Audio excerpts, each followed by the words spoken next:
Hello नमस्कार, जय हिंद, वंदे मातरम। आप देख रहे हैं जियो न्यूज और हम आपके लिए लेकर आए हैं देश दुनिया की, आपके राज्य शहर की सिलेक्टेड काम की फटाफट बड़ी खबरें। लेकिन उससे पहले यदि आपने हमारे चैनल को सब्सक्राइब नहीं किया है तो चैनल को सब्सक्राइब करके बेल नोटिफिकेशन ऑन करें और इस वीडियो को ज्यादा से ज्यादा लाइक और शेयर करें। बड़ी खबरें देखने से पहले आपके लिए आज का सवाल, देश की एकमात्र किस राज्य की राजभाषा अंग्रेजी है? Option A Nagaland, option B Sikkim, option C Manipur और ऑप्शन डी मिजोरम। इस सवाल का जवाब हमें कमेंट करें और आप किस राज्य और शहर की ज्यादा खबरें देखना चाहते हैं हमें कमेंट करके बताएं ताकि हम आपके राज्य शहर की ज्यादा खबरें दिखा सकें। चलिए अब देखते हैं आज की फटाफट बड़ी खबरें। यूपी पुलिस में अगले हफ्ते आएगी 23,763 पदों पर भर्ती, 4,543 दरोगा मिलेंगे। उम्र में 3 साल की छूट, 35 लाख से अधिक आवेदन आएंगे। यूपी पुलिस में बड़े पैमाने पर भर्ती होने वाली है। डीजीपी मुख्यालय ने हाल ही में पुलिस भर्ती बोर्ड को कांस्टेबल के 19,220 और सब इंस्पेक्टर के 4,543 पदों पर भर्ती का प्रस्ताव भेजा था, जिसे अब अमली जामा पहनाने की प्रक्रिया शुरू हो गई है। भर्ती बोर्ड अगले सप्ताह इन पदों के लिए विज्ञापन जारी करने की तैयारी में है। वहीं राज्य कैबिनेट ने उप निरीक्षक भर्ती के एज लिमिट में 3 वर्ष की छूट की मंजूरी दी है, जिससे अधिक अभ्यर्थियों को आवेदन का अवसर मिलेगा। एज में छूट के बाद भर्ती के लिए 35 लाख से अधिक आवेदन आने का अनुमान है। बेंगलुरु भगदड़ मामले में सीएम सिद्धारमैया ने पॉलिटिकल सेक्रेटरी को हटाया। हाईकोर्ट ने कर्नाटक क्रिकेट एसोसिएशन के अफसरों की गिरफ्तारी पर रोक लगाई। बेंगलुरु भगदड़ मामले में कर्नाटक के मुख्यमंत्री सिद्धारमैया ने अपने पॉलिटिकल सेक्रेटरी के गोविंदराज को बर्खास्त कर दिया है। सूचना विभाग के प्रमुख हेमंत निम्बालकर का ट्रांसफर कर दिया गया है। दूसरी तरफ कर्नाटक हाईकोर्ट ने कर्नाटक स्टेट क्रिकेट एसोसिएशन को 16 जून तक गिरफ्तारी से राहत दे दी है। केएससीए ने भगदड़ मामले में अपने खिलाफ दर्ज एफआईआर रद्द कराने की मांग की थी। दरअसल कर्नाटक सरकार ने केएससीए, रॉयल चैलेंजर्स बेंगलुरु और event management company DNA entertainment private limited के अधिकारियों को गिरफ्तार करने का आदेश दिया था। पीएम ने तिरंगा लहराकर चिनाब आर्च ब्रिज का किया उद्घाटन। कहा, पाकिस्तान ने इंसानियत और कश्मीरियत पर हमला किया, हमने उस पर कयामत बरसा दी। खबर है कि पीएम मोदी ने पहलगाम हमले के बाद पहली बार जम्मू कश्मीर का दौरा किया। उन्होंने यहां के रियासी जिले में चिनाब नदी पर बने हुए दुनिया के सबसे ऊंचे रेलवे ब्रिज आर्च ब्रिज का तिरंगा दिखाकर उद्घाटन किया। इसके बाद अंजी ब्रिज और कटरा में कश्मीर की पहली ट्रेन कटरा श्रीनगर वंदे भारत को हरी झंडी दिखाई। बता दें कि मोदी ने कटरा में 42 मिनट का भाषण दिया। इसमें आतंकवाद, पाकिस्तान और कश्मीर के टूरिज्म का जिक्र किया गया। पीएम मोदी ने कहा कि दुर्भाग्य से हमारे पड़ोस का देश मानवता का विरोधी, मेलजोल का विरोधी है। वो ऐसा देश है जो गरीब की रोजी रोटी का भी विरोध करता है। 22 अप्रैल को पहलगाम में जो हुआ वो इसी का उदाहरण है। पाकिस्तान ने इंसानियत और कश्मीरियत पर हमला किया है। हमने 6 मई को उस पर कयामत बरसा दी। लोन सस्ते होंगे, आरबीआई ने ब्याज दर 0.50% घटाई। 20 साल में 20 लाख के लोन पर करीब 1.48 लाख का फायदा। बता दें कि रिजर्व बैंक ऑफ इंडिया यानी आरबीआई बैंकों को दिए जाने वाले कर्ज की दर यानी रेपो रेट में 0.50% की कटौती की है। अब रेपो रेट 5.50% रह गया है। इससे बैंकों को आरबीआई से कम ब्याज पर लोन मिलेगा। ब्याज में इस कटौती को बैंक अपने ग्राहकों को ट्रांसफर करते हैं तो आने वाले दिनों में लोन सस्ते हो सकते हैं और लोन सस्ते होने पर लोगों की मौजूदा ईएमआई भी घट जाएगी। ब्याज दरों में कटौती का फैसला मॉनेटरी पॉलिसी कमेटी की 4 से 6 जून तक चली मीटिंग में लिया गया। आरबीआई के गवर्नर संजय मल्होत्रा ने 6 जून की सुबह इसकी जानकारी दी है। चीन में मिला वायरस इंसानों में फैलने से एक कदम दूर, अमेरिकी वैज्ञानिकों की चेतावनी। फिलहाल चमगादड़ों में मौजूद है HKU5 कोव-2 वायरस। खबर है कि कोरोना के बाद चीन में एक नया वायरस मिला है। अमेरिकी वैज्ञानिकों ने चेतावनी दी है कि HKU5 कोव-2 नाम का ये वायरस इंसानों को संक्रमित कर सकता है। फिलहाल ये वायरस चमगादड़ों में पाया गया है, लेकिन एक छोटे से बदलाव यानी म्यूटेशन के बाद ये इंसानों में भी फैल जाएगा। ये वायरस MERS यानी मिडिल ईस्ट रेस्पिरेटरी सिंड्रोम से मिलता जुलता है। इस वायरस को सबसे पहले चीन के दक्षिणी और पूर्वी हिस्सों में चमगादड़ों में पाया गया। इसे वुहान इंस्टीट्यूट ऑफ वायरोलॉजी के शोधकर्ताओं ने पहचाना था और ये वही लैब है जहाँ से कोविड-19 के लीक होने की आशंका जताई जाती है। ईरान ने बैलिस्टिक मिसाइलों के लिए चीन से फ्यूल मंगाया, रिपोर्ट 800 मिसाइलें इससे बन सकती हैं। बीजिंग ने पल्ला झाड़ा, कहा हमें इसकी जानकारी नहीं। ईरान ने चीन से हजारों टन ठोस ईंधन यानी सॉलिड फ्यूल और रॉकेट ऑक्सीडाइजर अमोनियम पर क्लोरेट मंगवाया है। इससे वह 800 से ज्यादा बैलिस्टिक मिसाइलें बना सकता है। वॉल स्ट्रीट जर्नल की रिपोर्ट के मुताबिक ये शिपमेंट आने वाले महीनों में ईरान पहुंचेगा और इसका मकसद है ईरान की कमजोर हो चुकी सैन्य ताकत को दोबारा से खड़ा करना। इजराइल के हालिया हमलों के बाद ईरान अपने मिसाइल स्टॉक को फिर से भरने की कोशिश कर रहा है। अब गोल्ड पर मिलेगा ज्यादा लोन, 1 लाख की कीमत के सोने पर 85,000 रुपए तक कर्ज देंगे बैंक। आरबीआई ने बदले नियम, भारतीय रिजर्व बैंक यानी आरबीआई ने गोल्ड लोन के नियमों में बड़ा बदलाव किया है। रिजर्व बैंक ने 2.5 लाख रुपए तक के गोल्ड लोन पर लोन टू वैल्यू यानी एलटीवी रेशियो 75% से बढ़ाकर 85% कर दिया है। इस फैसले से गोल्ड लोन देने वाली कंपनियों के शेयरों में तेजी देखने को मिली है। इस फैसले के बाद मुथूट फाइनेंस, मणप्पुरम फाइनेंस और आईआईएफएल फाइनेंस के शेयरों में 2 से 7% की तेजी देखने को मिली। अब 1 लाख रुपए की गोल्ड वैल्यू पर 85,000 रुपए तक लोन मिल सकेगा। पहले ये सीमा 75,000 रुपए की थी। वहीं 2.5 लाख रुपए तक के छोटे गोल्ड लोन पर क्रेडिट अप्रेजल की जरूरत नहीं होगी, यानी कि कागजी कार्रवाई कम होगी और लोन जल्दी मिलेगा। स्टारलिंक को टेलीकॉम मिनिस्ट्री की मंजूरी, भारत में हाई स्पीड सैटेलाइट इंटरनेट देगी एलन मस्क की कंपनी। 840 रुपए में महीने भर अनलिमिटेड डेटा। एलन मस्क की कंपनी स्पेस एक्स को Starlink satellite internet service Bharat में ऑपरेट करने के लिए टेलीकॉम डिपार्टमेंट का लाइसेंस मिल गया है। अब इसे सिर्फ Indian national space promotion and authorisation centre यानी इन स्पेस के अप्रूवल का इंतजार है। रॉयटर्स के सूत्रों के हवाले से यह जानकारी दी गई है। स्टारलिंक तीसरी कंपनी है जिसे भारत में सैटेलाइट इंटरनेट सर्विस ऑपरेट करने का लाइसेंस मिला है। इससे पहले वनवेब और रिलायंस जियो को मंजूरी मिली थी। मीडिया रिपोर्ट्स के मुताबिक स्टारलिंक भारत में 840 रुपए में महीने भर अनलिमिटेड इंटरनेट देगा। आधिकारिक तौर पर एलन मस्क की कंपनी ने इसकी जानकारी नहीं दी है। राहुल गांधी बोले पीएम मोदी को सरेंडर करने की आदत। ट्रंप ने 11 बार मोदी को सरेंडर करवाने की बात कही, पीएम कुछ नहीं बोल पाए। राहुल गांधी ने राजगीर में कहा कि मोदी को सरेंडर करने की आदत है। ट्रंप ने सार्वजनिक तौर पर 11 बार बोला कि मैंने मोदी को सरेंडर करवाया, पीएम कुछ नहीं बोल पाए। वो क्यों नहीं बोले कि ट्रंप झूठ बोल रहे हैं। वे इंटरनेशनल कन्वेंशन सेंटर में अति पिछड़ा समाज को संबोधित कर रहे थे। अपने 30 मिनट के भाषण में उन्होंने कहा कि मोदी जी हर भाषण में कहते हैं कि मैं ओबीसी हूं। जातीय जनगणना की बात करने के बाद कहते हैं कि भारत में जाति नहीं है, और अगर जाति नहीं है तो आप ओबीसी कैसे हो गए। शिलोंग गए कपल के परिजन का पीएम मोदी को पत्र, भाई बोला राजा की मौत की सीबीआई जांच करवाएं, मेघालय सरकार मदद नहीं कर रही है। इंदौर के ट्रांसपोर्ट कारोबारी राजा रघुवंशी की हत्या की जांच सीबीआई से करवाने की मांग की जा रही है। राजा के भाई विपिन रघुवंशी ने बताया कि उन्होंने इसके लिए प्रधानमंत्री नरेंद्र मोदी को पत्र लिखा है। रघुवंशी समाज ने इस मामले में इंदौर कमिश्नर दीपक सिंह को ज्ञापन सौंपा है। बता दें कि 2 जून को राजा का शव मेघालय के चेरापूंजी के पास सोहरारिम की एक घाटी में मिला था, जबकि उनकी पत्नी अभी लापता हैं। इसे ढूंढने के लिए सर्च अभियान चलाया जा रहा है। वहीं दंपत्ति पूर्वोत्तर राज्य मेघालय में हनीमून मनाने के लिए गए थे। दोनों को आखिरी बार 23 मई को देखा गया था।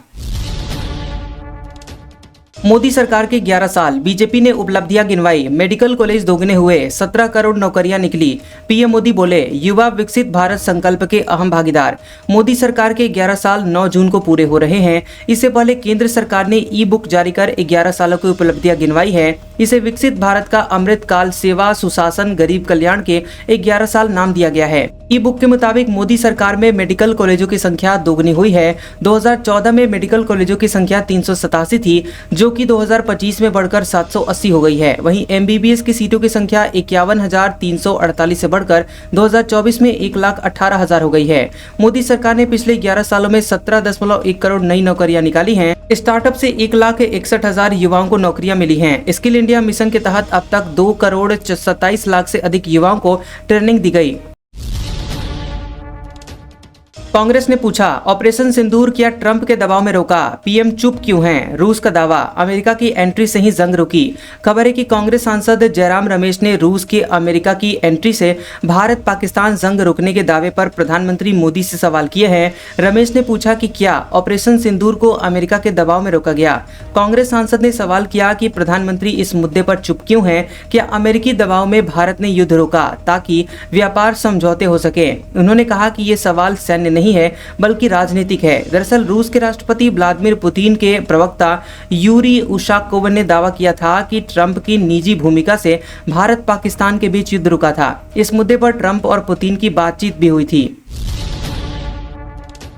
20 दिन में कोरोना केस 93 से बढ़कर के 5,364 हुए, 55 लोगों की जाने गई। 24 घंटे में 500 नए मामले। ओडिशा के स्कूलों में मास्क अनिवार्य।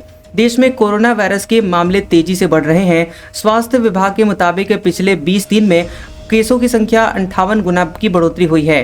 16 मई को देश भर में कोविड के 93 एक्टिव केस थे, जिनकी संख्या अब 5,364 हो गई है। कोरोना 29 राज्यों और केंद्र शासित प्रदेशों में फैल गया है और बीते 24 घंटों में 500 नए मामले सामने आए हैं। केरल में सबसे ज्यादा 1679 मामले हैं और इसके बाद गुजरात में 615, पश्चिम बंगाल में 596, दिल्ली में 592 और महाराष्ट्र में 548 एक्टिव केस हैं। दरअसल कोरोना के नए वेरिएंट से जनवरी में अब तक 55 लोगों की जानें जा चुकी हैं और इनमें से 53 की जान 15 दिनों में गई है।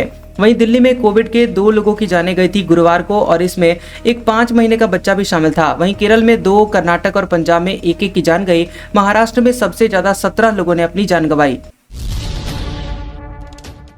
पहलगाम हमले को लेकर शशि थरूर से पत्रकार बेटे का सवाल। पाकिस्तान की मिलीभगत का किसी देश ने सबूत मांगा, जवाब नहीं होता तो भारत कार्रवाई नहीं करता। अमेरिका में भारतीय डेलीगेशन की अगुवाई कर रहे शशि थरूर से उनके बेटे ईशान थरूर ने पहलगाम हमले में पाकिस्तान के शामिल होने के बारे में सवाल पूछा।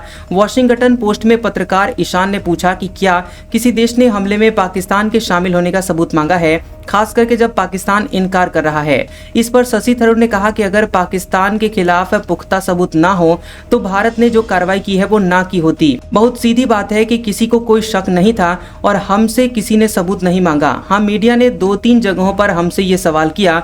मैं बस ये कहूंगा कि अगर हमारे पास भरोसेमंद सबूत ना होता तो हमने कार्रवाई ना की होती। सीएम उमर अब्दुल्ला बोले, मोदी ही जम्मू कश्मीर को पूर्ण राज्य बनाएंगे। कहा, जो अंग्रेज नहीं कर पाए पीएम ने कर दिखाया। कश्मीर बाकी देश से जुड़ा। प्रधानमंत्री नरेंद्र मोदी ने कटरा में कश्मीर की पहली वंदे भारत ट्रेन को हरी झंडी दिखाई। इस कार्यक्रम के दौरान जम्मू कश्मीर के मुख्यमंत्री उमर अब्दुल्ला ने कहा कि मुझे विश्वास है कि जल्द ही प्रधानमंत्री नरेंद्र मोदी के हाथों फिर से जम्मू कश्मीर को पूर्ण राज्य का दर्जा मिलेगा। रेलवे प्रोजेक्ट के बारे में उन्होंने कहा कि मोदी साहब, इस रेल के ख्वाब बहुत लोगों ने देखे। कश्मीर को बाकी मुल्क के साथ जोड़ने का ख्वाब अंग्रेजों ने भी देखा था, लेकिन वो पूरा नहीं कर पाए। आज जो काम अंग्रेज पूरा नहीं कर पाए, आपके हाथों पूरा हुआ। कश्मीर बाकी के हिस्सों से जुड़ गया है। माल्या का दावा, जेटली को बताकर जिनेवा गया था। पासपोर्ट रद्द हुआ तो लौट नहीं पाया। भगोड़ा नहीं हूँ, निष्पक्ष जांच हो तो वापसी को तैयार। भगोड़े कारोबारी विजय माल्या ने दावा किया कि देश छोड़ने से पहले वो तत्कालीन वित्त मंत्री अरुण जेटली से मिले और उनसे कहा कि वो एक बैठक के लिए जिनेवा जा रहा है और वापस आएंगे, लेकिन उनका पासपोर्ट निरस्त कर दिया गया, जिसके कारण से वो वापस नहीं लौट पाए। माल्या ने खुद को चोर कहे जाने पर कहा कि मुझे भगोड़ा कह रहे हैं, लेकिन मैं भागा नहीं। मैं तय कार्यक्रम के तहत विदेश गया और वापस नहीं आया क्योंकि मेरे पास सही वजहें थी। लेकिन मुझे चोर क्यों कहा जा रहा है? चोरी कहाँ हुई है? उन्होंने किंगफिशर एयरलाइंस की नाकामी पर पहली बार सार्वजनिक माफी मांगी। उन्होंने कहा कि मैं किंगफिशर एयरलाइंस की विफलता के लिए सभी से माफी मांगता हूं। माल्या ने ये बयान बिजनेसमैन राज शमानी के साथ पॉडकास्ट में दिया है, जो कि शुक्रवार को रिलीज किया गया। ये पॉडकास्ट 4 घंटे लंबा है। अयोध्या राम मंदिर में अब तक 45 किलो सोना लगा। पूर्व आईएएस नृपेंद्र मिश्र बोले, राम दरबार के लिए बन रहा रास्ता, मुफ्त पास जारी होंगे। अयोध्या राम मंदिर में अब तक 45 किलोग्राम सोने का इस्तेमाल किया गया है, जिसकी कीमत टैक्स छोड़कर करीब 50 करोड़ रुपए है। ये दावा राम मंदिर निर्माण समिति के चेयरमैन पूर्व आईएएस नृपेंद्र मिश्र ने किया है। उन्होंने बताया कि मंदिर के ग्राउंड फ्लोर पर गर्भगृह, जहां रामलीला विराजमान है, वहां सभी 20 दरवाजों और सिंहासन में सोना मढ़ा हुआ है। ग्राउंड फ्लोर पर 14 और पहले जो फ्लोर पर 6 दरवाजे हैं, सभी पर 3-3 किलो सोने की परत चढ़ाई गई है। जन्मभूमि परिसर में बने शेषावतार मंदिर समेत अन्य मंदिरों में भी सोना लगेगा। नृपेंद्र मिश्र ने बातचीत में बताया कि महाराष्ट्र की राजधानी मुंबई के एक बहुत बड़े कारोबारी हैं, दिलीप जी उनका नाम है। उन्होंने सोमनाथ और काशी के विश्वनाथ मंदिर में भी सोना दान किया था। यहाँ पर उन्होंने तकरीबन 45 से 50 किलो सोना का दान किया है। अभी राम दरबार के दर्शन नहीं होंगे। अयोध्या में चंपत राय बोले, राम दरबार 20 फीट ऊंचा, लिफ्ट की व्यवस्था की जा रही है। श्री राम जन्मभूमि तीर्थ क्षेत्र ट्रस्ट के महासचिव चंपत राय ने कहा कि राम दरबार 20 फीट ऊंचा है, जिसमें 40 सीढ़ियां हैं, इसलिए अभी दर्शन संभव नहीं है। इसके लिए लिफ्ट की व्यवस्था की जा रही है। उन्होंने कहा कि सुरक्षा व अन्य कारणों से भी अभी राम दरबार का दर्शन संभव नहीं है। बता दें कि राम दरबार की प्राण प्रतिष्ठा के दूसरे दिन मीडिया से बात करते हुए उन्होंने कहा कि राम दरबार का दर्शन जल्द हो, इसके लिए प्रयास जारी है। ये काम कब शुरू होगा, इसकी तिथि अभी नहीं बताई जा सकती। गोरखपुर में योगी ने सुनी 200 लोगों की समस्याएं। जनता दरबार में बोले, किसी के साथ नहीं होगा अन्याय, भूमाफिया पर ले कड़ा एक्शन। गोरखपुर पहुंचे मुख्यमंत्री योगी आदित्यनाथ ने गोरखनाथ मंदिर परिसर में आयोजित जनता दर्शन में लगभग 200 लोगों से मुलाकात कर उनकी समस्याएं सुनी। उन्होंने अधिकारियों को निर्देश दिया कि सभी मामलों का समयबद्ध, पारदर्शी और संवेदनशील समाधान किया जाए। जनता से बात करते हुए मुख्यमंत्री ने कहा कि किसी को घबराने की जरूरत नहीं है, हर व्यक्ति की समस्या का पूरी गंभीरता से समाधान करवाया जाएगा। उन्होंने मौके पर मौजूद अधिकारियों को स्पष्ट निर्देश दिए हैं कि किसी भी शिकायत को अनदेखा न किया जाए। दलित पिछड़ों का मुद्दा उठाकर जीत के करीब जाना चाहते हैं राहुल गांधी। सीएम नीतीश कुमार के गढ़ में उनके साइलेंट वोटर्स पर अटैक। लोकसभा पैटर्न पर कांग्रेस जीतना चाहती है विधानसभा का चुनाव। कांग्रेस नेता राहुल गांधी बिहार के दौरे पर हैं। उनका नालंदा और गया में कार्यक्रम था। राहुल गांधी सीएम के गढ़ में अत्यंत पिछड़ा वर्ग सम्मेलन किए और वो सीधे नीतीश कुमार को चुनौती देते हुए बिहार में नंबर 1 विपक्षी पार्टी के रूप में दिखना चाहते हैं।